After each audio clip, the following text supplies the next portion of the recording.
akan berlanjut pada hal-hal yang tidak diinginkan gitu. Kemudian stres itu juga merupakan hubungan khusus orang dengan lingkungannya yang dianggap melampaui kemampuannya dan membahayakan kesejahteraannya. Jadi kalau kita kemudian menghadapi situasi pandemi yang tidak menentu, kemudian reaksi tubuh kita, kemampuan kita melampaui kemampuan kita untuk menghadapinya, maka akan muncul reaksi stres dalam tubuh kita. Nah, itu adalah merupakan pengertian stres. Kemudian stres itu juga pengalaman emosional yang negatif yang terjadi ketika tuntutan pada seseorang lebih besar daripada kapasitas responnya. Jadi pengalaman emosional negatif karena adanya tuntutan di luar kemampuan diri kita. Jadi itu juga akan menyebabkan kita mengalami stres dalam diri kita. Itu adalah pengertian stres. Kemudian selanjutnya, stres itu sendiri ada dua jenis gitu ya, yaitu ada yang sifatnya negatif dan juga ada yang sifatnya positif. Ternyata ada ya sifat stres yang positif gitu. Karena stres itu sendiri kan sebenarnya reaksi tubuh ya terhadap situasi di luar diri kita yang mungkin tidak bisa kita toleransi begitu, atau di luar jangkauan kemampuan diri kita. Dua jenis stres yang pertama adalah distres, yaitu stres yang memberikan dampak buruk atau negatif yang memicu timbulnya stres. Jadi kalau misalkan kita mengalami tekanan yang luar biasa di luar diri kita dan kemudian menimbulkan dampak negatif, maka itu adalah jenis distres. Dan ini kalau tidak segera diatasi nanti akan menjadi suatu yang negatif bagi kondisi psikis dari seseorang atau diri kita. Misalkan kita saat ini mengalami jenuh di sekolah gitu, atau jenuh dengan tugas-tugas sekolah, atau jenuh atau merasa tertekan dengan tugas-tugas kerjaan di sekolah misalkan, atau menghadapi anak-anak TK. Ini rata-rata guru TK ya. Nah, kalau misalkan kita menghadapi teman-teman atau adik-adik di sekolah yang mungkin sudah lama di rumah, kemudian masuk offline gitu ya, dan ternyata di situ susah untuk dikendalikan. Nah, itu juga akan berdampak barangkali tuh ya pada diri kita. Nah, di situ akan muncul reaksi yang negatif gitu. Nah, itu adalah jenis yang dinamakan dengan distres. Kemudian yang kedua adalah eustress. Itu adalah stres yang baik yang memberikan dampak positif bagi individu. Misalkan kita mendapatkan tekanan dari atasan kita misalkan, atau dari dosen kita.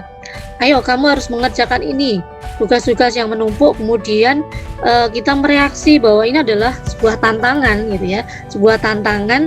Jadi kita menganggap bahwa itu adalah sebuah tantangan yang kita akan menjadi lebih maju kalau kita bisa mengerjakan. Maka itu adalah berdampak positif pada diri kita atau diri sebagai personal.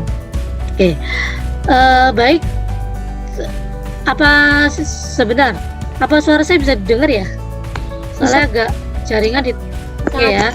Kalau misalkan terputus-putus nanti mohon diingatkan ya, karena di tempat saya di Surabaya sinyalnya mungkin agak susah ya. Oke. Selanjutnya adalah stresor. Stresor itu apa sih gitu ya? Stresor itu adalah pengalaman atau situasi yang penuh dengan tekanan yang dapat menimbulkan stres. Jadi stresor itu adalah hal-hal yang bisa menimbulkan stres. Misalkan kita mau masuk Zoom, kok gak iso masuk yo, padahal udah mulai gitu kan. Nah, itu kan tidak bisa masuk, terkendala masuk, itu adalah sebenarnya stresor gitu ya. Kalau kita tidak bisa menstabilkan emosi, maka akan berlanjut pada stres gitu ya. Padahal mungkin tidak bisa masuk karena jaringan, karena hal lain yang di luar kendali kita. Nah, itu adalah stresor. Misalkan dalam masalah pekerjaan, Anda mengajar di misalkan ada yang sebagai guru RA gitu ya, Anda mengajar di RA, kemudian tekanan harus mengerjakan ini, harus mengerjakan itu, menghadapi siswanya yang mungkin susah dikendalikan gitu ya, karena sudah lama online gitu ya. Nah, itu adalah merupakan stresor gitu ya, yang bisa menimbulkan stres. Kemudian misalkan kita sebagai ibu rumah tangga atau bapak rumah tangga gitu ya, ibu rumah tangga, kita di rumah karena bosen gitu ya, karena mungkin jenuh, karena tidak bisa keluar, karena dibatasi. Nah, pembatasan itu juga merupakan stresor ya, karena itu bisa menimbulkan stres pada diri seorang ibu. Atau misalkan seorang ayah yang di PHK misalkan, tidak bisa kerja lagi, akhirnya nganggur. Nah, PHK itu adalah merupakan bentuk stresor yang itu bisa menimbulkan stres pada seorang laki-laki atau ayah atau suami gitu ya. Itu masalah pekerjaan. Kemudian misalkan kebisingan karena rame, padahal kita butuh istirahat. Nah, bising itu pembangunan di jalan misalkan.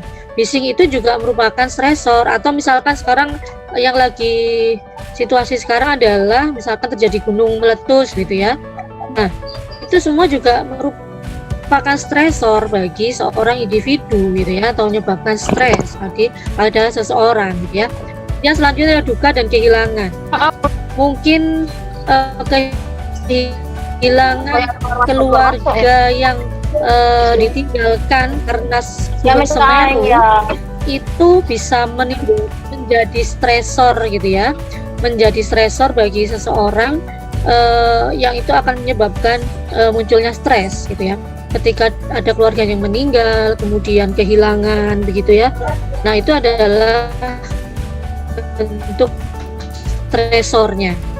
Atau yang keempat misalkan kemiskinan. Karena kita pandemi ini berdampak pada meningkatnya angka kemiskinan, maka kemiskinan ini juga bisa menjadi stresor tersendiri bagi individu. Ketidakberdayaan, kemudian status sosial yang rendah, itu semua juga bisa menjadi stresor atau penyebab stres bagi individu. Untuk selanjutnya, dan stresor ini selanjutnya adalah coping stress. Coping stress itu adalah merupakan proses individu melakukan segala sesuatu yang ditujukan untuk menanggulangi stres dan mengurangi atau menghilangkan dampak negatif dari stres. Karena ketika kita menghadapi stresor gitu ya, maka ada banyak hal gitu ya yang bisa kita lakukan untuk melakukan coping stress, yaitu suatu usaha yang berbentuk kognitif maupun perilaku yang secara spesifik dilakukan untuk mengelola tuntutan-tuntutan yang menyebabkan stres.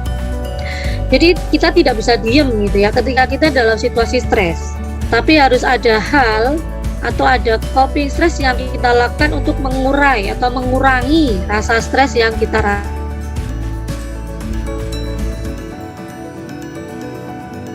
Mohon maaf Bu Aina, suaranya terputus. Gitu ya, kalau kita dalam situasi stres yang berkepanjangan. Kemudian selanjutnya, Bu mohon diulangi kembali untuk coping stress bukan Oke. Baik. Setelah kita mengalami stresor gitu ya, terus maka kita tidak bisa berdiam diri menikmati rasa stres kita, tidak, tapi harus ada coping stres yang kita lakukan agar bisa mengurangi rasa stres kita, bisa mengurangi situasi stres yang kita hadapi gitu ya. Jadi coping stress itu sangat penting karena itu adalah proses individu yang untuk menanggulangi stresnya atau mengurangi bahkan menghilangkan dampak negatif dari stres itu sendiri. Kemudian stresor itu bisa mempengaruhi individu itu dalam hal faktor fisiologis ya. Jadi stres itu bisa berpengaruh pada fisiologisnya. yaitu dalam dalam sistem kardiovaskuler kita, kemudian endokrin, bisa mengurangi kekebalan tubuh, kemudian sistem imun kita juga menurun. Maka benar ketika kemarin itu pandemi, maka kita jangan sampai stres, kita jangan panik, jangan stres. Walaupun stresor atau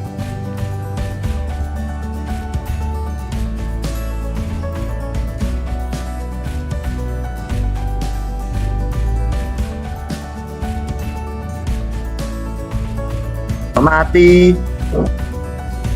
Halo, Bu Aina.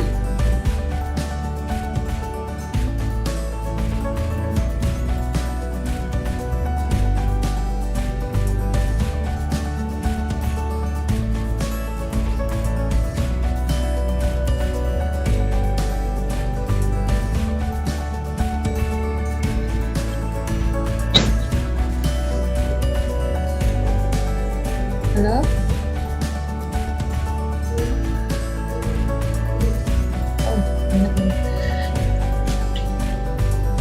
Ya teman-teman, mohon maaf, nampaknya ada sedikit masalah dari sinyal Bu Aina. Mungkin baik. Halo. Bismillah. Putus kembali. Halo. Oh ya Bu, sempat terputus Bu, putus nyambung. Halo.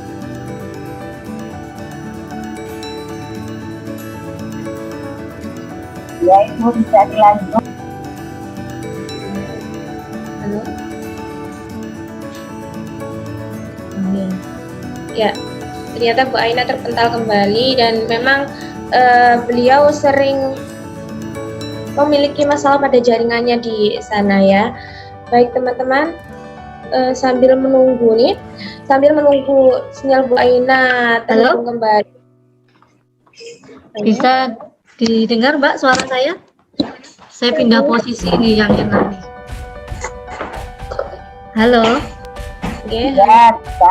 Oke, baik. Bisa ya. Kita lanjut ya. Apakah slide saya masih kelihatan enggak? Ya, jelas Bu. Oke, baik. Selanjutnya adalah jadi bisa disimpulkan begini. Jadi ada peristiwa yang memicu stres, yang itu adalah namanya stresor, yang tidak kita harapkan atau tidak kita inginkan di luar kemampuan kita, maka itu adalah namanya stresor. Kemudian kita sebagai personal, sebagai individu. Halo? Bu Aina, mohon maaf untuk share screen-nya belum aktif. Oke, baik. Bentar, saya tak. Oke. Wah, saya dijadikan co-host, Mbak. Oh, belum, iya.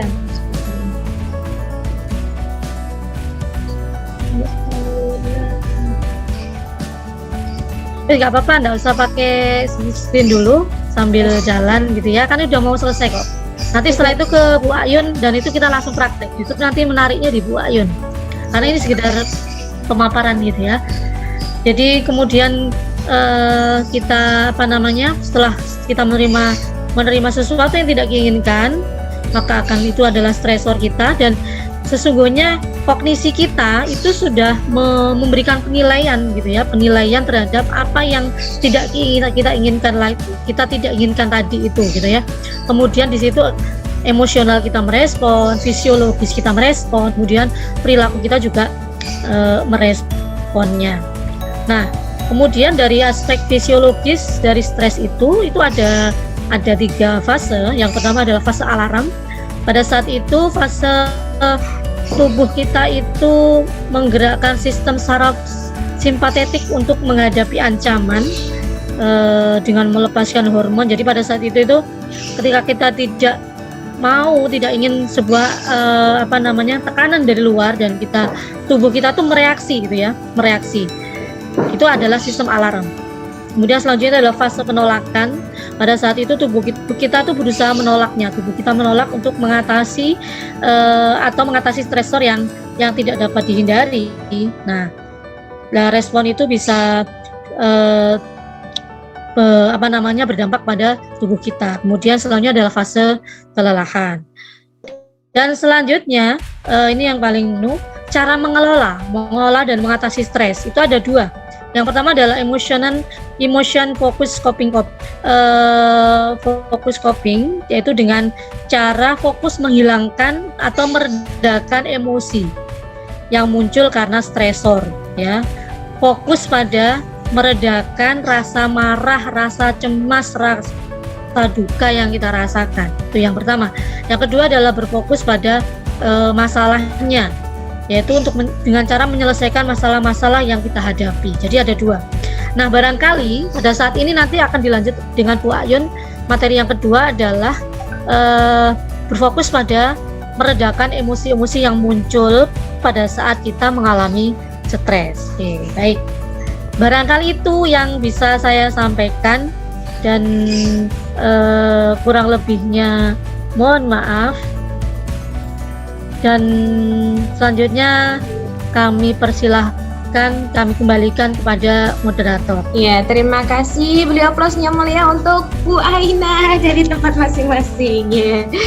Ya, itu tadi adalah pemaparan yang sangat panjang ya teman-teman mengenai apa itu stres. Dan selama ini mungkin kita hanya bisa bilang stres saja, tapi tidak tahu sebenarnya itu stres itu apa. Dan ternyata tadi sudah kamera ya. Oke. Ya. Terima kasih sekali lagi untuk Bu Aina atas pemaparannya, dan kita lanjut pada pemateri yang kedua. Pemateri kedua ini tidak kalah menarik dan luar biasa teman-teman.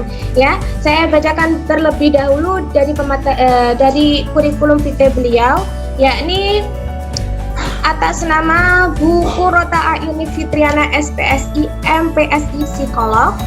Tempat tanggal lahir beliau ada di Surabaya.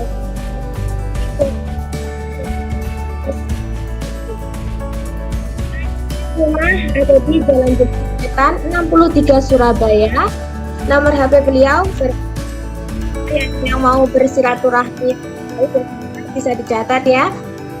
Ya, ini ada di 083 834 109 828. Dan yang adalah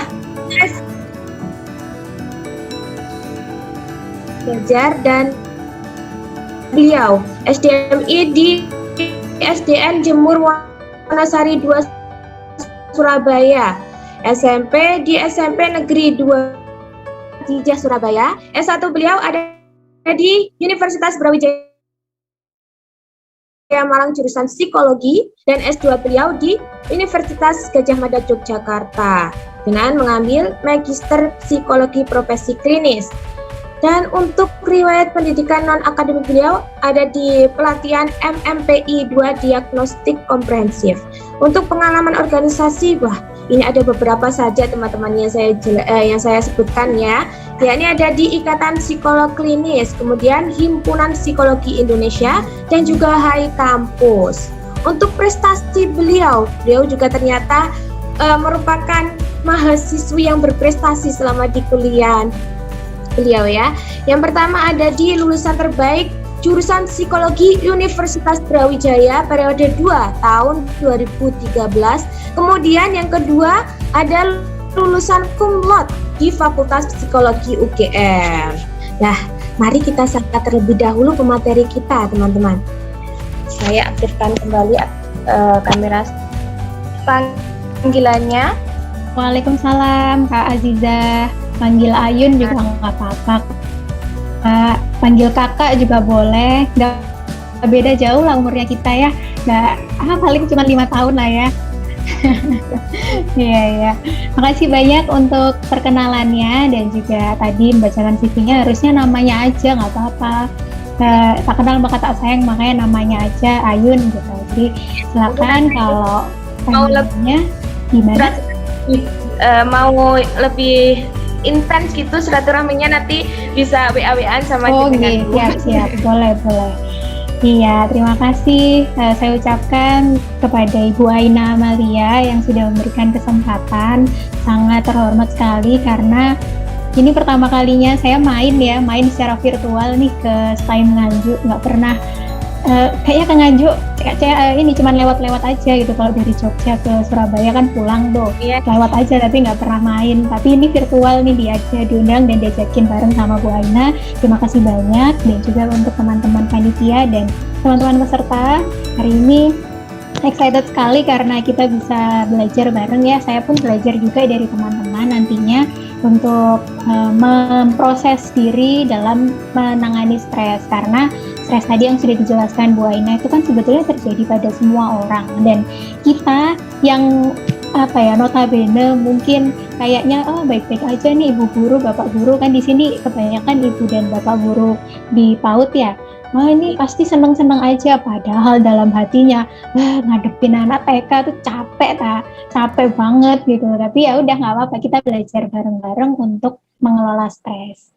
Untuk itu saya izin untuk share screen terlebih dahulu. Apakah sudah terlihat? Bentar, Bu, masih loading. Oh ya, sudah. Sudah ya?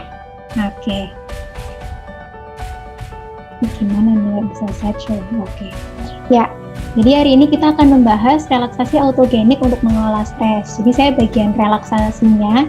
Nanti saya akan paparkan sedikit teori tentang relaksasi, kemudian kita praktik.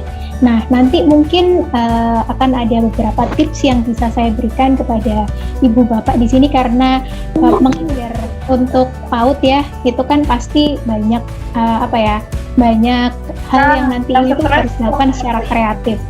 Nah, itu nanti akan saya berikan sedikit tips gimana sih cara mengelola stres pada anak kecil gitu. Jadi kita ngajarin mengelola stres tapi pada anak kecil gitu.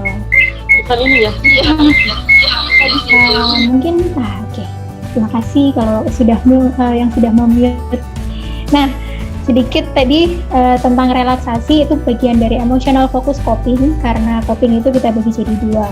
Kenapa? Karena emotional focus coping itu sangat bagian kita di mengelola stres.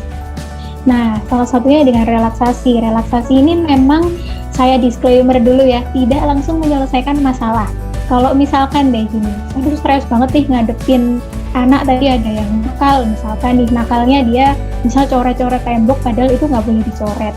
Kita sebagai ibu guru, sebagai bapak guru, atau mungkin mahasiswa di sini kan, gimana caranya biar nggak emosi nih, padahal emosi yang dirasakan tuh kan marah, kecewa, mungkin sedih, aduh harus diapain nih tembok nih, misalkan gini. Akhirnya kita harus berusaha untuk mengelola diri kita, baru kemudian kita bisa fokus ke penyelesaian masalah. Salah satunya dengan cara relaksasi, yaitu dengan kegiatan mengendurkan ketegangan di dalam tubuh dan pikiran dari kekhawatiran dan ketakutan yang tidak perlu, yang bertujuan untuk memberikan perasaan tenang dan damai terhadap diri sendiri. Karena relaksasi ini tujuannya adalah kita bisa tenang, bisa damai, dan juga bisa make peace dengan diri kita sendiri, intinya gitu. Bukan untuk kita gimana caranya biar selesai, enggak, tapi at least dari diri kita sendiri itu merasa tenang. Nah, kalau dari dasar teorinya, ini kita belajar sedikit ya. Mungkin dulu ada yang jurusan biologi, masih inget nggak ini yang sistem syaraf? Saya akan bahas sedikit. Jadi dasar teorinya itu sistem saraf manusia itu kan ada dua ya, sistem saraf pusat sama sistem saraf otonom. Kalau sistem saraf pusat, dia bergerak dan bertugas untuk mengendalikan gerakan-gerakan yang dikehendaki. Tangan, kaki, jari, pundak. Nah, itu kan kita sadar. Jadi misalkan aku pengen makan, apa yang harus aku gerakkan? Tangan dong, ngambil makanan, dimasukin ke mulut, kayak gitu kan. Itu dikendalikan oleh sistem saraf pusat. Jadi kita memiliki kehendak, kita memberikan perintah kepada otot. Sedangkan kalau fungsi sistem saraf percaya diri untuk mengatasi masalah, meskipun memang tidak secara langsung ya, maksudnya ini butuh proses. Ini ada yang belum di-mute ya. Nah, dari situ kita bisa dari relaksasi ini kita pelan-pelan belajar untuk mengelola emosi kita, sehingga outputnya adalah ketika teman-teman menghadapi situasi emosional, situasi yang dimana itu menuntut kalian untuk kayak saya tuh gampang cemas gitu, saya tuh gampang marah gitu. Nah itu kita bisa untuk pelan-pelan belajar meredakan itu, tidak langsung menghilangkan ya, namanya masalah itu tidak bisa langsung tiba-tiba hilang gitu. Begitu juga dengan stres tadi itu, kita ada stres satu muncul stres satu lagi gitu. Jadi kita perlu untuk mengelola sih, jadi kapan dia tinggi kapan dia rendah kayak gitu sih fungsinya. Jadi itu untuk fungsi dari relaksasi. Kalau secara jangka panjangnya memang bisa untuk meningkatkan kualitas tidur, meningkatkan konsentrasi, kemudian mengurangi rasa lelah juga. Nah langsung aja, jadi belum deh, sorry. Jadi ini ada relaksasi berfokus pada tubuh. Jadi ada 2 macam ya. Relaksasi itu memiliki 2 macam, fokusnya pada tubuh sama fokus pada kognitif. Kognitif itu artinya pikiran. Jadi kalau pada tubuh ada beberapa macam, ada latihan nafas, relaksasi progresif, kemudian ada juga tense release, juga ada pasif muskular hingga aktivitas fisik. Jadi bukan berarti teman-teman di sini ada yang suka olahraga nggak? Ada yang mungkin sukanya aku suka lari gitu, atau mungkin aku suka yoga gitu. Lari tapi jangan lari dari kenyataan ya, maksudnya lari beneran ini. Lari aktivitas fisik itu termasuk dalam relaksasi sebetulnya, tetapi dia fokusnya kepada tubuh. Sedangkan di sini kita akan berlatih untuk relaksasi yang fokusnya pada kognitif, yaitu ada autogenik, imagery, meditasi, mindfulness, self-awareness, visualisasi, dan lain-lain. Nah, pada kesempatan ini kita akan belajar relaksasi autogenik, di mana ini adalah sebuah teknik relaksasi berupa kalimat pendek atau kata singkat yang dapat pikiran tenang, bersumber dari individu itu sendiri. Seperti nanti ya ada kata-kata aku tenang dan nyaman, dan aku dapat melakukan ini. Jadi kata-katanya contohnya seperti itu. Boleh dimodifikasi sesuai selera teman-teman ya, yang mana itu memang sesuai dengan diri kita gitu. Selagi ada masalah bisa dimodifikasi kata-katanya. Di relaksasi autogenik ini dilakukan dengan membayangkan diri dalam keadaan rileks, fokus pada denyut jantung dan pengaturan napas sehingga tanda-tanda vital menjadi normal.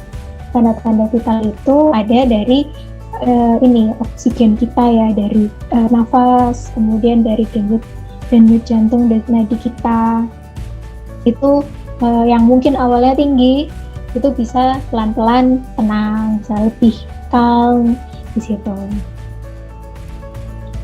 Oke, sudah sih untuk teorinya sekilas ya, itu teman-teman, itu referensinya. Kalau teman-teman di sini ingin lebih lanjut belajar tentang relaksasi autogenik, di luar sana masih banyak ya. Cuman kita langsung aja ke berlatih relaksasi autogenik. Nah, di sini saya minta teman-teman untuk mencari tempat yang tenang. Jadi kalau sekarang masih di ruang tamu mungkin ya, yang mana masih ada orang lalu lalang, mungkin bisa di kamar atau mungkin bisa di ruangan di mana tidak ada distraksi, minim distraksi lah. Jangan ada orang lalu lalang terlalu banyak gitu. Kalaupun ada mungkin 1-2 aja. Terus posisikan tubuh yang nyaman.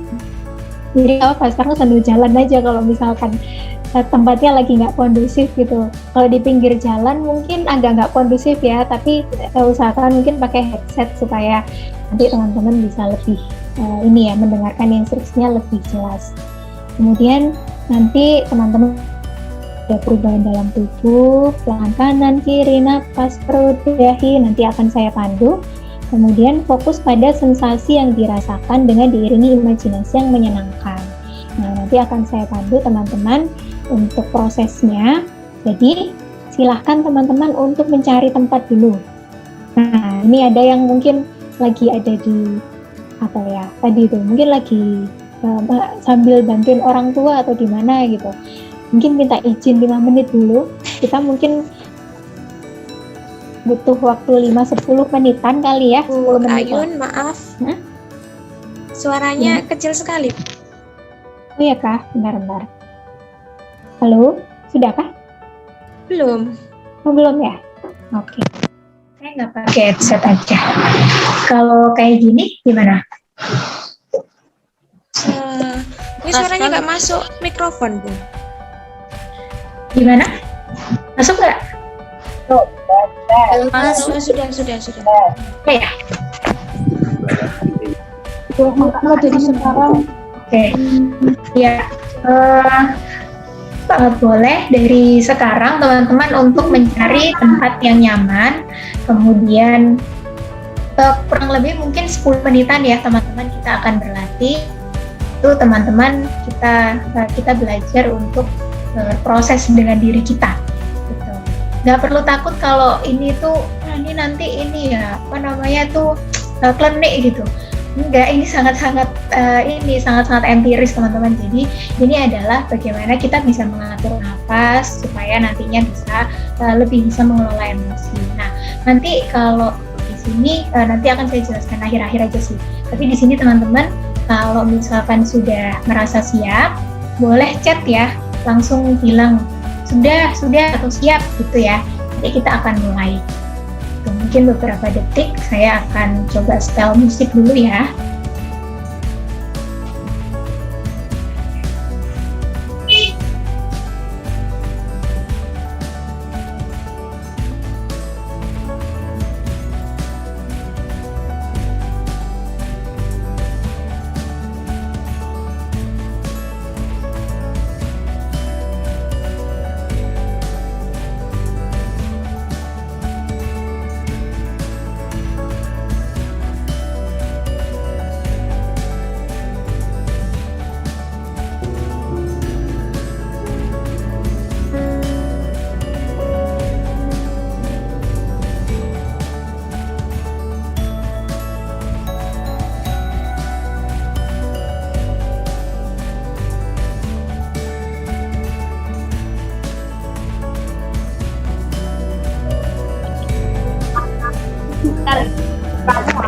Apakah sudah bisa terdengar suara musiknya? Masalahnya tuh kamu tapi kita jenenge nyasar. Belum terdengar musiknya. Enggak? Sudah. Sudah ya, oke. Nah, silakan teman-teman mencari tempat yang tenang tadi, yang nyaman.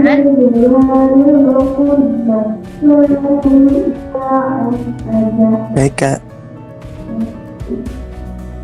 Boleh nanti minta tolong dibantu untuk meng-unmute ya, nanti supaya prosesnya di tengah-tengah tidak terdistraksi oleh suara dari luar. Jadi teman-teman boleh dikoneksikan mic-nya untuk unmute. Mute. Jadi, yang on cam, yang mau on cam silakan on cam ya. Saya sangat mengencourage teman-teman untuk bisa on cam biar kita bisa lihat prosesnya, beneran kan? Oke, silakan teman-teman untuk mencari tempat yang tenang, yang nyaman, pelan-pelan, duduknya tegak, punggungnya tegak ya, maksudnya tidak menyandar pada tembok atau pada kursi, jadi usahakan posisi duduk tegak, kakinya berpijak pada tanah ya, bukan menggantung gitu. Tapi kalaupun lagi lesehan juga ada masalah, teman-teman bisa bersila, duduk bersila gitu, atau kalau yang nyaman rebahan juga boleh, tapi saya menyarankan untuk teman-teman duduk, karena kalau rebahan nanti ngantuk ya. Jadi silakan teman-teman untuk duduk tegak. Kita mulai bersama-sama. Silakan tarik nafas melalui hidung pelan-pelan, hembuskan pelan-pelan melalui mulut.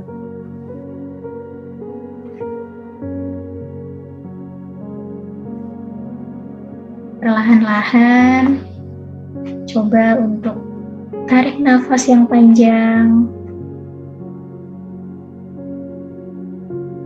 keluarkan lewat mulut, dorong udara sebanyak-banyaknya keluar.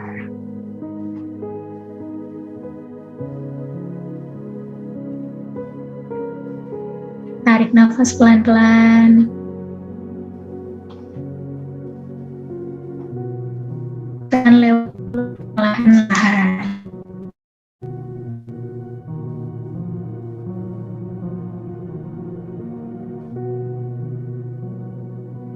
Anda bisa meletakkan tangan pada perut Anda,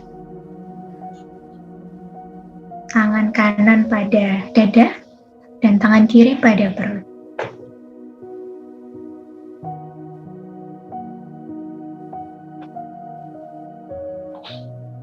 rasakan sensasi irama jantung yang tenang, yang teratur.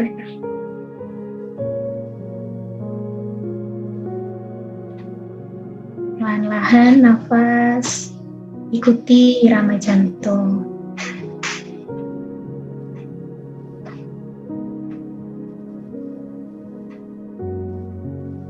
Kemudian katakan, nafas saya pelan dan rileks.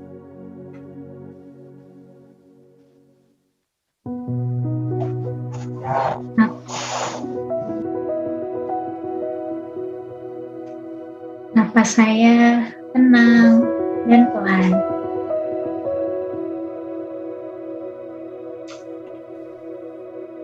Ulangi sekali lagi, nafas saya pelan dan rileks.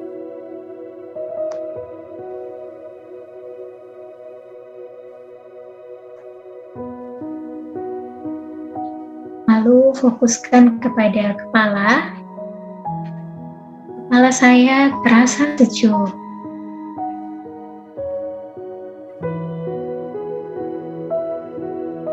Kepala saya terasa dingin dari dahi hingga bagian kepala belakang.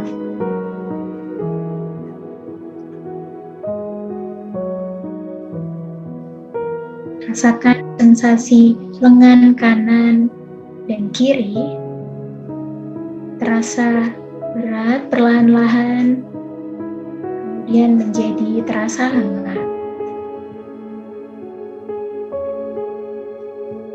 Lakukanlah sekali lagi, lengan kanan dan lengan kiri terasa hangat dan ringan.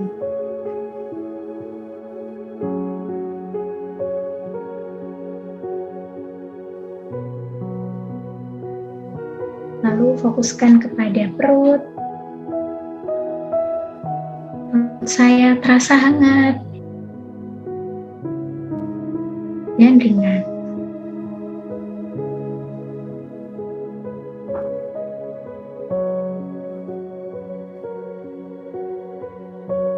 Sekarang bayangkanlah tempat yang damai, bisa gunung, bisa pantai, bisa pinggir sungai, atau kamar Anda sendiri, di mana Anda merasa tenang dan damai.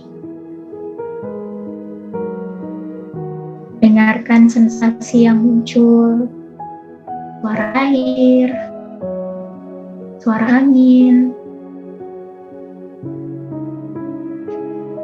dan suara-suara lain yang ada di sekitar Anda.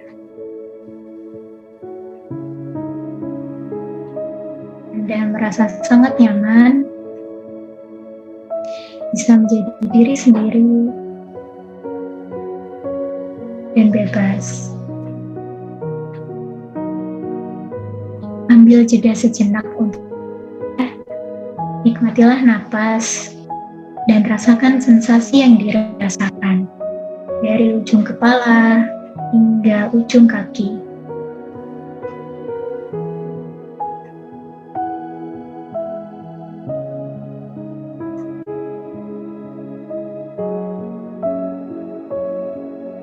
Ambil waktu untuk diri Anda sejenak.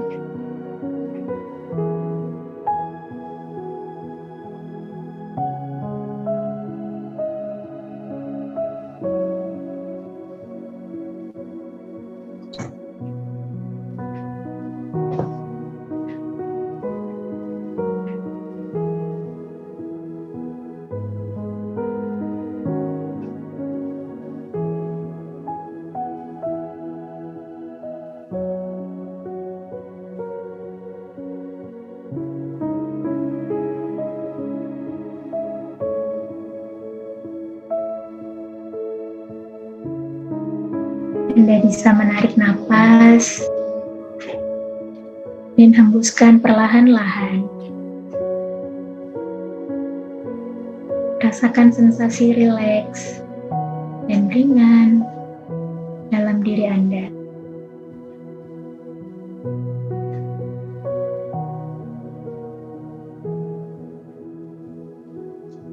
pelan-pelan Anda beranjak dari tempat yang nyaman tersebut. Dan katakanlah bahwa saya akan kembali lagi suatu saat nanti.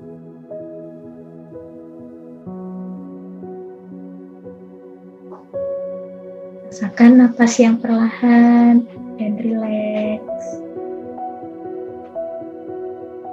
Rasakan suara-suara yang berada di sekitar Anda. Aroma yang Anda rasakan.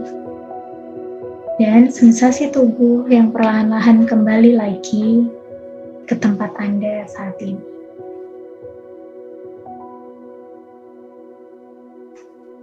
Mulai gerakkan jari tangan,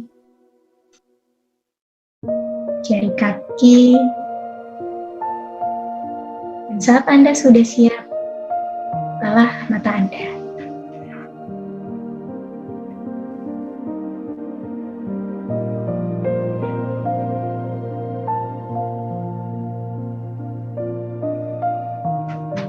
Iya.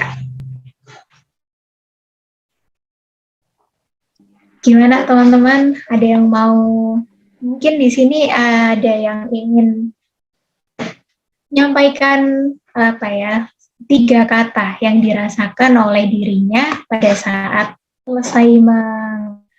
selesai memproses diri dengan relaksasi tadi. Ada nggak?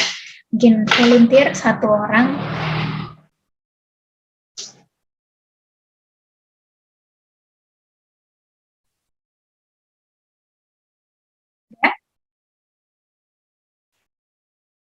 Kalau dari Mbak Aziza sendiri gimana? Hal apa yang dirasakan mungkin? Kepala serasa kesetrum. Gimana? Kepala serasa kesetrum. Oh, kesetrum. Wah, waduh, kenapa ya? Kalau terasa kesetrum nih kayaknya jangan-jangan di belakang ada kabel, Mbak. Iya, iya. Jadi mungkin ada sensasi-sensasi yang berbeda ya ketika merasakan relaksasi tersebut.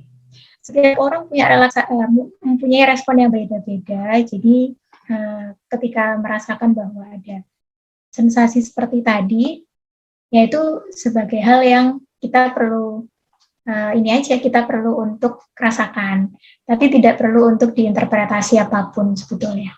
Ya karena memang respon sebenarnya tidak ada interpretasi khusus untuk itu. Itu. Ada lagi mungkin dari yang lain?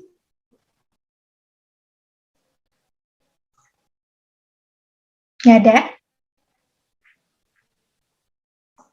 Oke, kalau nggak ada, nggak apa-apa sih. Kalau mungkin tadi ada yang merasa bahwa kurang lama atau gimana. Nah, itu nanti silakan dilatih sendiri ya. Nanti PPT-nya akan saya share ke teman-teman. Jadi teman-teman bisa pelan-pelan belajar sendiri untuk untuk berlatih.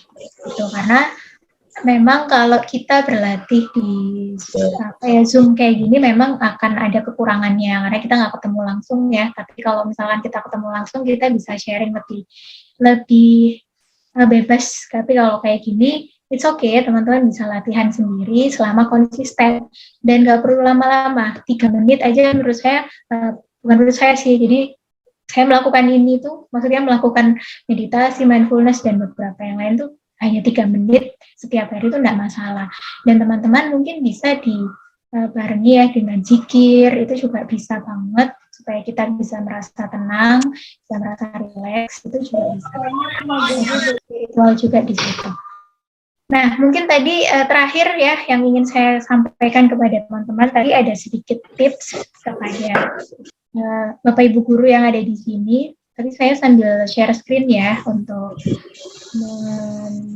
memperlihatkan. Di sini kan kebanyakan Bapak Ibu guru nih, dan nanti akan menjadi calon Ibu guru, Bapak guru juga. Nah, ini ada suatu buku yang menarik banget. Nanti kalau misalkan ada yang mau di-share, nanti akan saya share. Ini adalah bukunya tuh judulnya Mindfulness for Kids. Ini sesi pertanyaan dengan kita melatih ini ya, biasanya anak tuh kan suka meledak-ledak ya emosinya itu kayak nggak mau ini, nggak mau diturutin, marah gitu. Nah ini kita bisa melatih anak-anak di minimal usia 4 tahun untuk dia bisa belajar salah satunya dengan ini elevator breath. Jadi elevator itu lift ya. Jadi kita bisa meminta anak-anak ini untuk belajar ini kayak elevator ini. Jadi misalkan lagi kondisinya nggak tenang nih, kita bisa latih dia untuk bayangkan nih kayak gini ya, kita naik lift, terus kita turun, tarik nafas, kemudian pelan-pelan tangannya kayak gini, nah tangannya turun, kemudian tarik nafas lagi tangannya ke atas, terus turun lagi, nah gitu kamu apa yang kamu rasakan misalkan gitu. Jadi kita bisa melatih pernafasan ini dari kepada kepada anak-anak gitu. Jadi ini juga bisa nih dengan cara menggenggam tangan kemudian dilepaskan. Genggam tangan kuat-kuat terus lepaskan. Jadi anak akan berlatih untuk dia bisa mengontrol dirinya gitu. Nggak enak ya ternyata kalau kita menggenggam tangan terus itu, makanya kenapa kita harus belajar untuk lebih rileks ya. Jadi kita ajarkan yang sederhana aja, nggak usah terlalu rumit seperti tadi, tapi setidaknya anak-anak tahu. Ini nih kayak contohnya yang menarik adalah rainbow breath. Kayak gini, kemudian tarik nafas, kemudian hembuskan gitu. Nah itu mungkin sedikit aja sih tips yang mungkin bisa saya share untuk diberikan kepada anak-anak. Untuk selebihnya, untuk kurang lebihnya saya kembalikan kepada kakak moderator, silakan. Ya, terima kasih pemaparannya Bu. Ya. Terima kasih atas pemaparannya Bu Ayun. Ternyata relaksasi tadi benar-benar menimbulkan reaksi yang luar biasa menurut saya. Sampai bisa kesetrum di kepala itu. Oke. Teman-teman, berhubung sesi relaksasi tadi sudah dilakukan bersama dan sekarang bagi teman-teman yang mau curhat nih, mau curhat sama Bu Ayun atau Bu Aina atau sekedar mau bertanya-tanya, sharing-sharing mengenai stres dan relaksasi autogenik, bisa raise hand atau kalau malu-malu mau mengucapkan langsung bisa menuliskan di kolom chat. Oke, apakah ada teman-teman? Silakan. Saya persilakan untuk yang mau bertanya ya.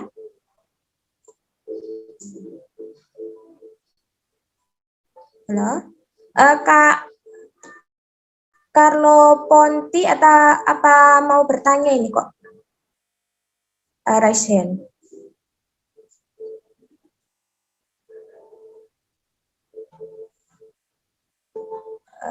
Halo. Halo peserta, apa mungkin pesertanya pada ketiduran ya Bu ya? Tadi saking nyamannya pas praktek relaksasi tadi. Ya. Iya, Mbak. Itu ada yang tanya ya, silakan. Oh ya, mungkin bisa saya bisa mewakili. Oh ya, ada yang mau bertanya. Untuk Kak Arista dan Penty silakan. Mbak Penny, oh Mbak Penny ya silakan. Mau di kolom chat atau langsung ini ya?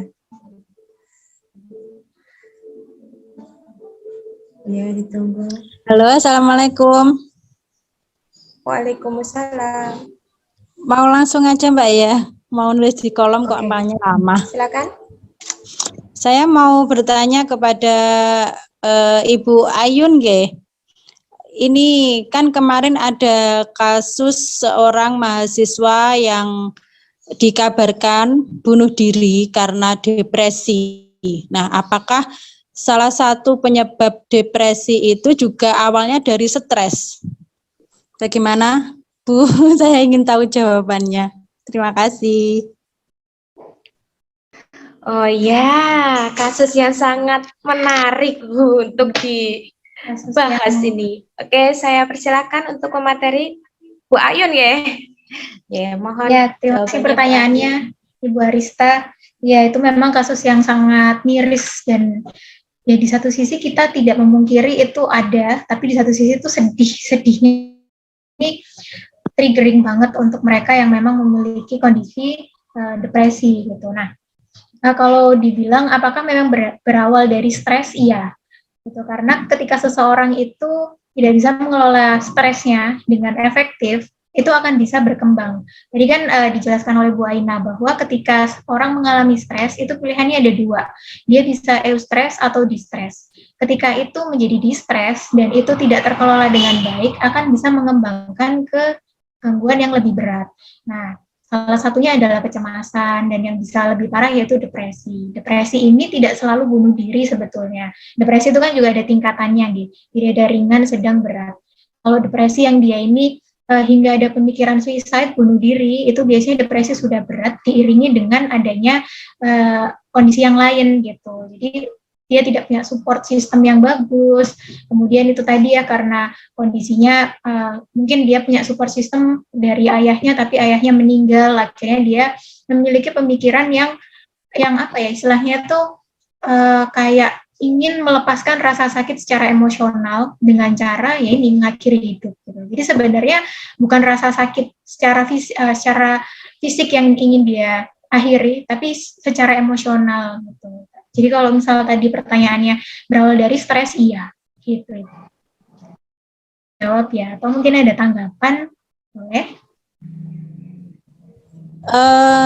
Kemungkinan itu kalau untuk depresi itu masih bisa disembuhkan apa tidak, Bu? Oh ya, untuk depresi itu bisa Ibu disembuhkan, terutama pada depresi yang masih tahap ringan ya, tahap yang setidaknya masih awal ya. Pada tahap berat pun sebetulnya bisa, tetapi memang kita perlu untuk melihat dulu kondisi sekitarnya.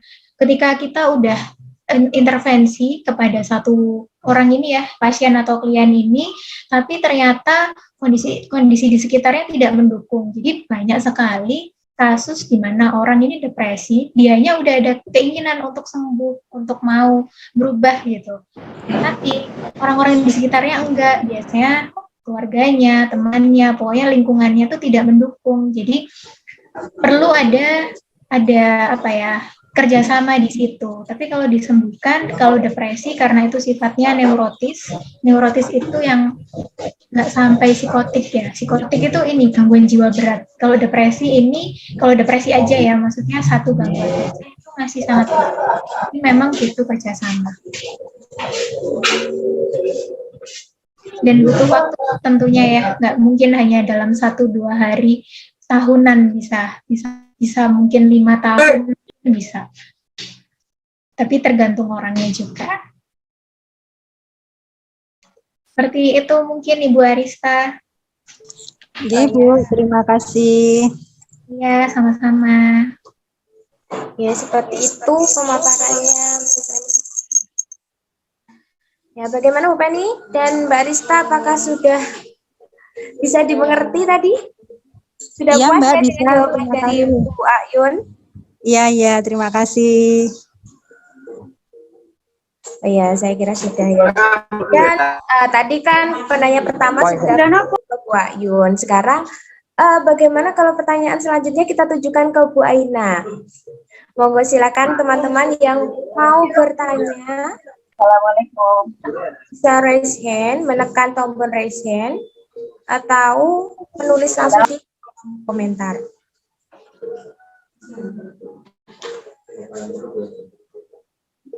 Halo? Oh, nganu. Assalamualaikum. Mas Muhammad Saiful? Assalamualaikum, Kak. Ya, mau bertanya ya? Ya, mau bertanya.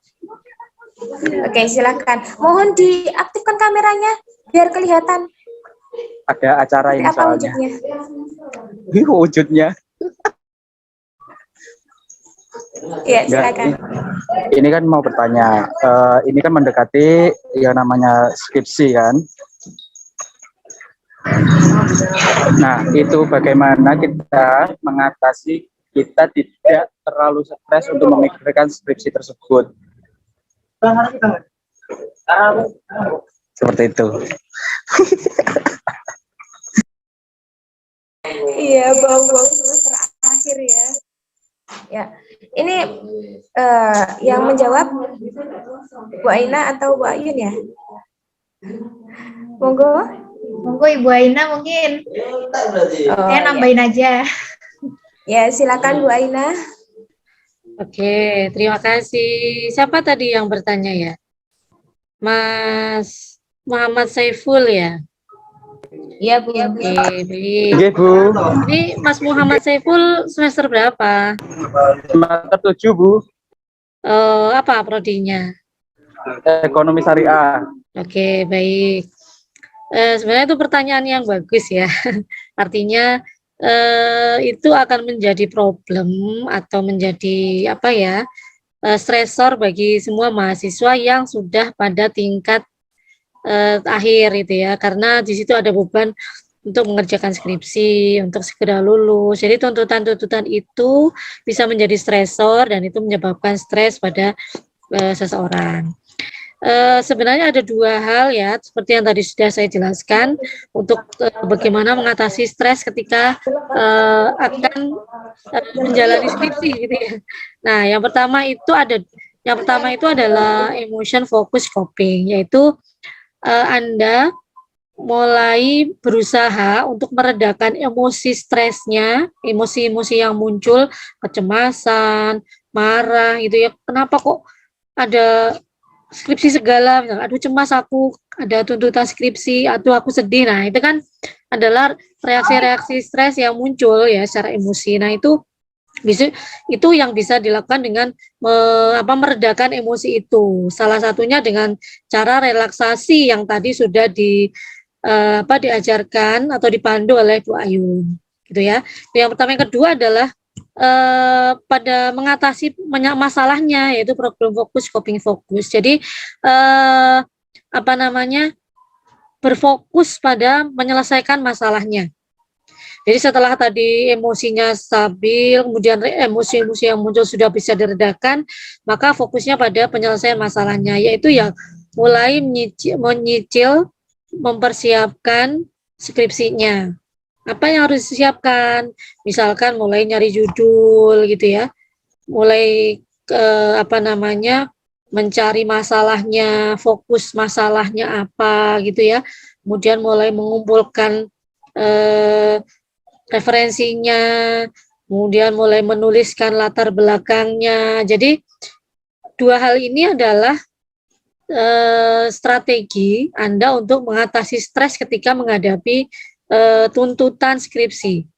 Jadi yang pertama adalah bagaimana mengelola emosi untuk diredakan, rasa cemasnya itu diredakan, kemudian ditimbulkan rasa semangat untuk mengerjakan skripsinya, baru kemudian ke masalahnya.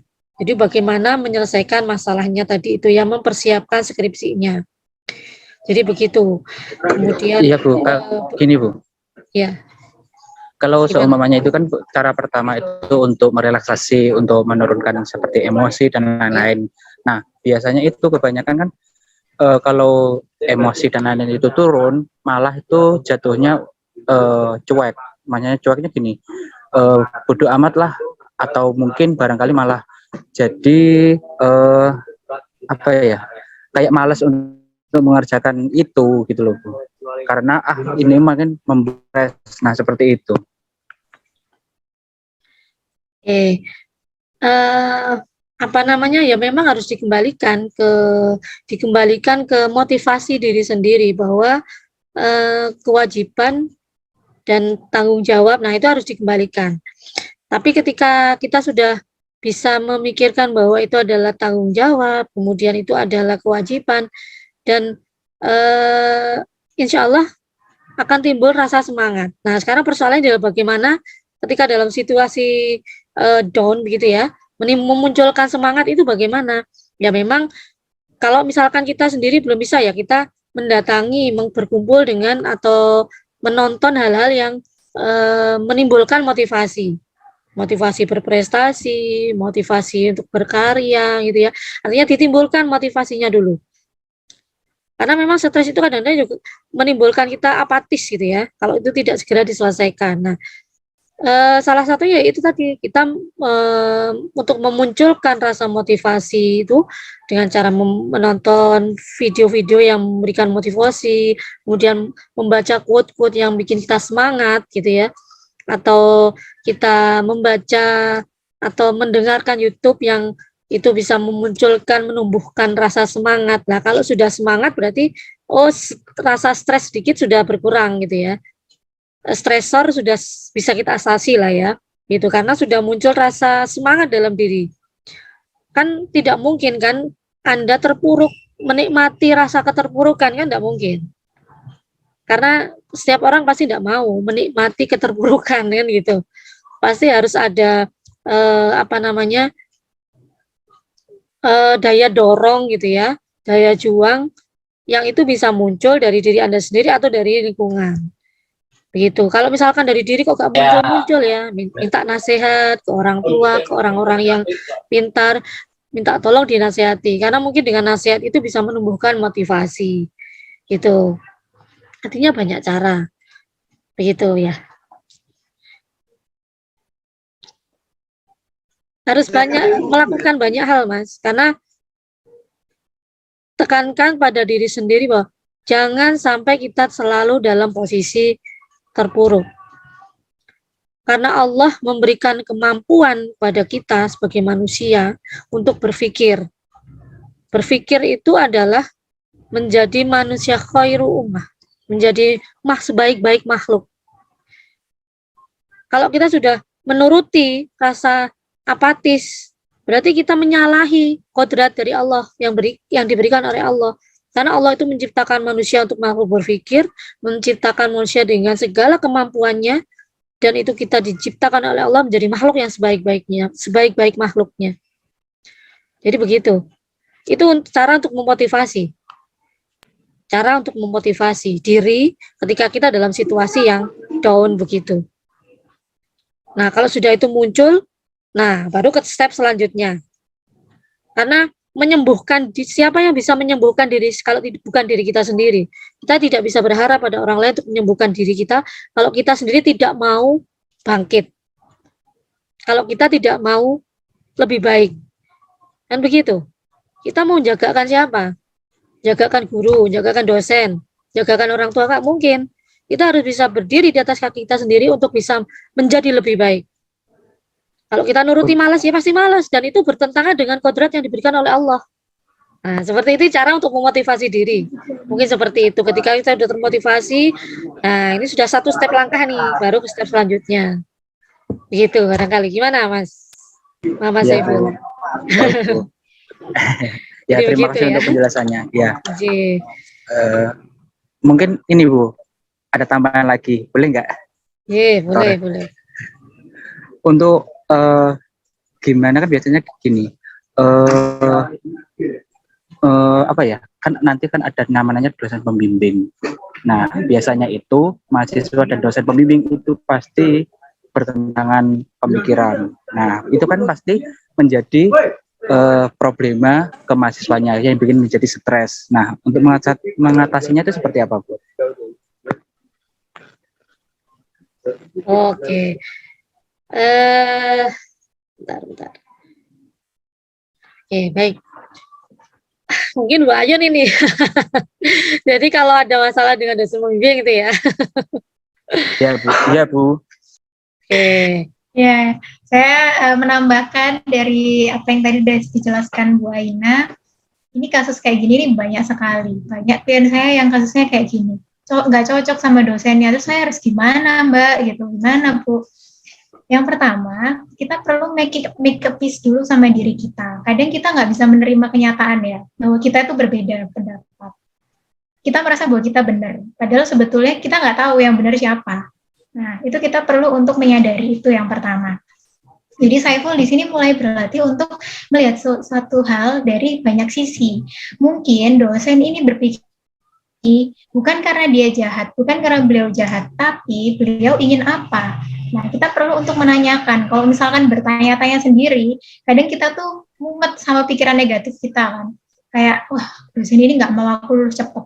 Wah, dosen ini lah, udah nanti berkembang jadi yang lebih tidak baik lah. Jadi kita perlu untuk, kalau misalkan ada perbedaan pendapat, kita perlu terima dulu, baru kemudian komunikasikan. Kita nggak bisa baca pikiran orang. kalau misalkan kita bisa baca pikiran orang ya enak, ya kita kayak dukun ya. Tapi di sini kita nggak bisa, kita harus komunikasi. Kalau kita nggak komunikasi, kita nggak tahu pikiran beliau apa. Jadi nggak apa-apa untuk ngomong. Kalau misalkan teman-teman merasa di sini Saiful merasa dosennya nggak bisa diajak ngomong gitu atau susah gitu, cari waktu yang beliau kira-kira tuh moodnya lagi bagus nih. Misal biasanya pagi-pagi ya. Pagi-pagi itu lebih bagus dibandingkan siang sore karena udah banyak kegiatan. Jadi pagi itu disamperin ibu bapak, mungkin kalau misalkan lagi ada rezeki kalian boleh bawain entah makanan atau apa gitu. Bu, saya ingin diskusi tentang ini, bolehkah misalkan gitu, atau bapak saya ingin bicara lebih lanjut gitu supaya kita bisa ngomong enak-enakan gitu. Setelah itu kan kita bisa tahu ternyata perbedaannya tuh di sini, karena terkadang perbedaan itu bukan soal nanti apa, itu sama tapi caranya yang beda. Nah, cara inilah yang kita perlu untuk pahami gitu. Jadi menyikapi perbedaan itu sebuah seni kok Saiful. Jadi butuh kefleksibelan, butuh keluasan kita, nggak ada jawaban satu yang pasti betul. Jadi kita harus berani untuk ngomong ya. Itu mungkin Saiful, semoga mau mencoba ya. Atau mungkin ada tanggapan. Bagaimana Mas Saiful? Itu ada yang tanya itu. Kalau biasanya itu problemanya sih bukan ke mahasiswa sama Ya, Mas B itu biasanya itu berlainan gitu loh. Ya, mungkin bisa dikondisikan sesuai dengan situasi kondisi ya. Dan apakah bisa menambah satu pertanyaan lagi? Bisa ya, satu pertanyaan lagi ya. Itu ada Murti Asih, Mbak Murti Asih sama Mas Carlo. Assalamualaikum, Kak. Ya, waalaikumsalam. Mohon maaf, Satu pertanyaan, ini pertanyaan terakhir ya, Bu saya mau ya. izin bertanya, Kak. Ya, tadi sudah dijelaskan tentang dampak stres. Fase yang akan dialami adanya fase alarm, ada penolakan dan kelelahan. Mungkin bisa dijelaskan tanda-tanda dari fase-fase tersebut dan cara untuk mengatasinya dari fase 1 sampai 3. Terima kasih, Kak. Wassalamualaikum warahmatullahi wabarakatuh. Ya, waalaikumsalam warahmatullahi wabarakatuh. Ya, mungkin lebih pada Bu Aina. Iya. Ya, Bu Aina. Silakan Bu Aina, nanti mungkin bisa dilanjutkan juga pada Bu Ayun.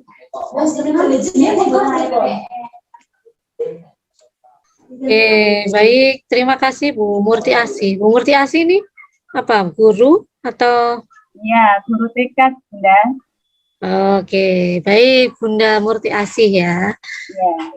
Memang ketika kita dalam situasi stres atau menghadapi stresor gitu ya, itu reaksi itu diterima oleh tubuh kita, diterima oleh psikis kita gitu ya, dan itu masing-masing memiliki alarm sendiri-sendiri gitu, atau memiliki kondisi sendiri-sendiri begitu. Yang pertama itu fase alarm, kita misalkan dalam situasi menghadapi anak-anak yang sudah lama, misalnya Bu Murti menghadapi situasi yang anak-anak yang lama online gitu ya, itu kan biasanya ketika offline itu kan pasti perilakunya macam-macam gitu ya, kadang bikin kita stres, bikin kita jenuh, bikin kita pingin marah dan tidak sabar, barangkali kan begitu. Karena kemarin juga ada kasus ya, anak yang lama tidak masuk, kemudian dia masuk itu jadi karena di rumah kan banyak gadget ya, orang tuanya jadinya agak los mungkin barangkali ya, ketika masuk jadi dia tidak kontrol gitu ya, sikapnya jadi lebih aktif, lebih agresif gitu ya. Nah itu kan bikin gurunya yang menghadapi itu jadi kurang sabar, stres gitu ya, karena kondisi anak tadi gitu ya. Nah itu kondisi fasenya itu ada 3 ketika dia mengalaminya itu. Yang pertama adalah fase alarm, yaitu pada saat tubuh itu menggerakkan sistem saraf kita itu untuk menghadapi situasi yang tidak kita inginkan gitu ya, yang tidak kita harapkan, yaitu nakalnya anak tadi itu. Nah, situasi tubuh atau saraf kita itu melepaskan hormon-hormon yang pada saat kita mengalami emosi yang negatif tadi itu gitu ya. Nah, karena sistem saraf simpatetik kita mengeluarkan hormon itu kemudian menyebabkan kita otot kita jadi tegang gitu ya.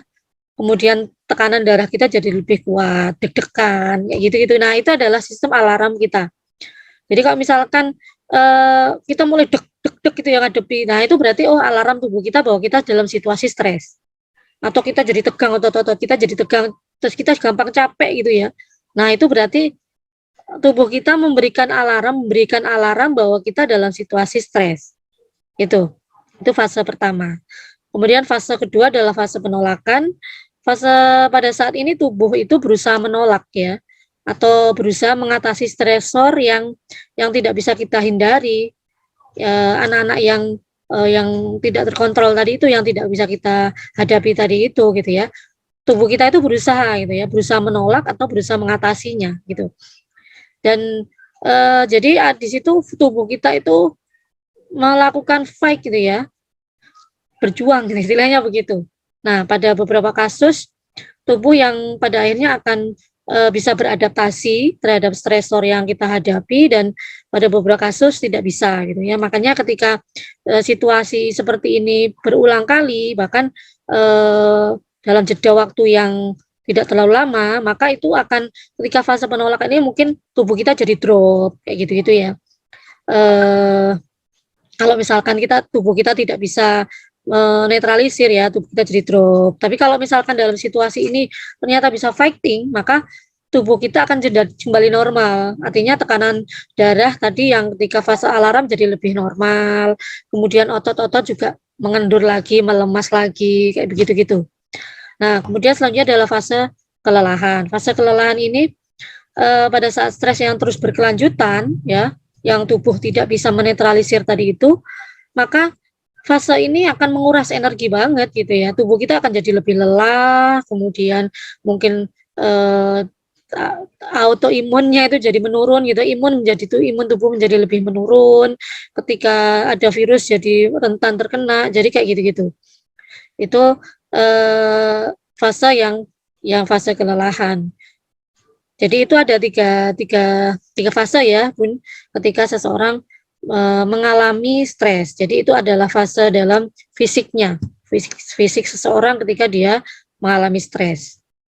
Oke, mungkin begitu Ibu.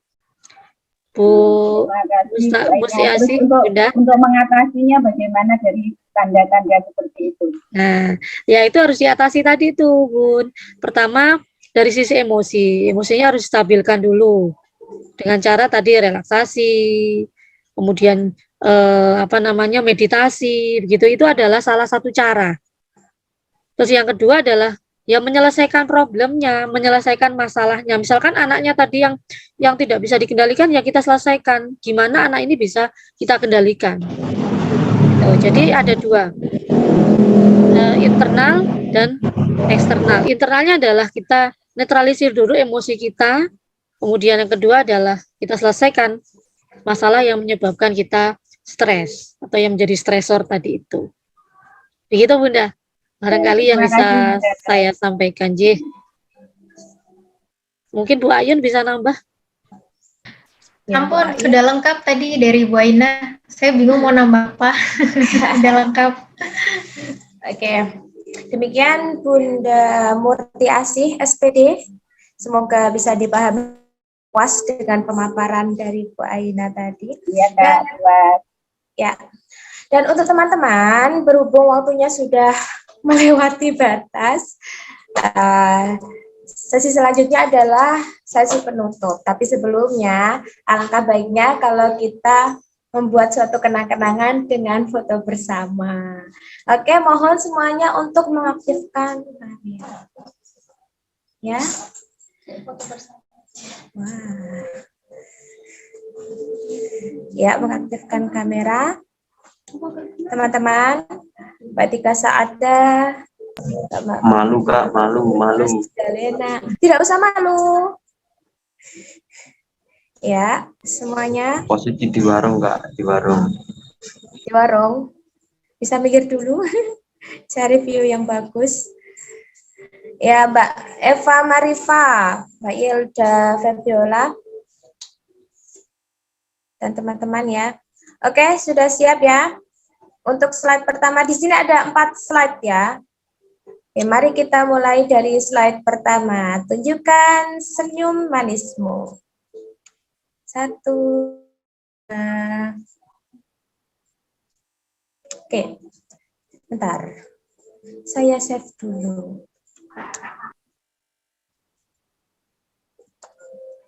Ya, untuk slide kedua. Tunjukkan senyum maksudnya. Tunjukkan senyum manismu. 1, 2, 3. Ya, saya save dulu. Baik, untuk slide ketiga. Tunjukkan senyum manismu. 1, 2, 3.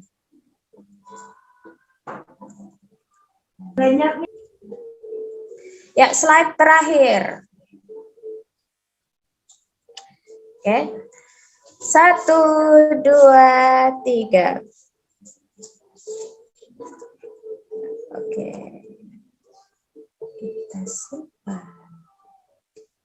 Ya, demikian teman-teman. Pengambilan gambarnya sudah selesai. Baik, sesi selanjutnya adalah sesi penutup. Ya, marilah kita akhiri pelatihan dengan syukur menurut kepercayaan masing-masing. Alhamdulillah. Nah, baik teman-teman, untuk link absennya mohon segera diisi, dan untuk teman-teman yang belum memperoleh link bisa japri ke saya kalau tadi sempat terpental gitu, nanti bisa menghubungi saya ya. Oke. Terima kasih atas partisipasinya mengikuti pelatihan ini. Linknya tolong dikirim lagi Kak. Apa? Linknya tolong dikirim lagi. Oke, siap. Saya tutup dulu ya acaranya ya. Oke. Terima kasih atas partisipasi dari teman-teman semuanya, dan tak lupa juga terima kasih yang sebanyak-banyaknya untuk Bu Aina dan juga Bu Ayun yang telah memberikan pemaparan yang sebegitu luasnya mengenai stres dan juga relaksasi autogenik. Semoga apa yang dipaparkan oleh Bu Aina dan Bu Ayun bisa kita terima dan kita implementasikan ke kehidupan sehari-hari, sehingga kita bisa memperoleh keterangan jiwa sebagaimana yang dipaparkan tadi, bahwasanya tujuan relaksasi adalah untuk memperoleh ketenangan. Terima kasih Bu Aina dan Bu Ayun. Ya. Mohon maaf apabila kami dari panitia Hima Prodi Piaud Stai Miftahul Ulang Lawak Kertosono apabila dalam penyajian acara pelatihan ini masih banyak kekurangan, karena wajar dan harap maklum kami masih belajar ya. Mohon doanya dan dukungannya, semoga next time kita bisa mengadakan pelatihan maupun webinar yang lebih baik dan lebih baik lagi. Amin. Sekian dari kami. Wassalamualaikum warahmatullahi wabarakatuh. Sampai jumpa. Waalaikumsalam. Waalaikumsalam warahmatullahi wabarakatuh. Tolong linknya dikirim lagi Kak. Yap. Mungkin next time untuk pelatihan motivasi Mbak Aziza. Oke Bu. Ya, jadi nanti grow up. Jadi nanti Saya tadi juga Bu Ayun bisa isi lagi tuh untuk pelatihan motivasinya. Jadi bagaimana menumbuhkan motivasi berprestasi, motivasi berkarya begitu, motivasi bekerja lebih baik, atau parenting begitu, nggak apa-apa karena mungkin itu semua lagi dibutuhkan masyarakat gitu ya. Ya, siap. Semoga next time bisa offline ya Bu ya, bisa ketemu Yeay. dengan Bu Aina dan juga Bu Ayun. Mudah-mudahan Ya, segera semoga. berakhir pandemi. Amin. Sekali lagi terima kasih untuk Bu Aina dan Bu Ayun ya. Dan untuk teman-teman sebentar, linknya masih proses.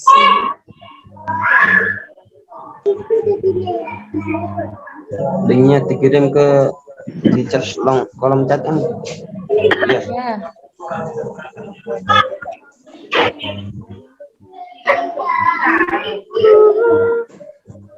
Untuk yang ingin live bisa live. Untuk yang pengen ngobrol-ngobrol atau sharing ya masih bolehlah standby di dalam forum.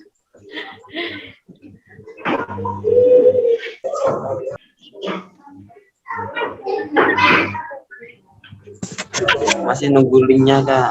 Link Ya, absen. sebentar Kakak. Saya izin live ya Kak Aziza. Terima kasih banyak untuk Oh iya. teman-teman.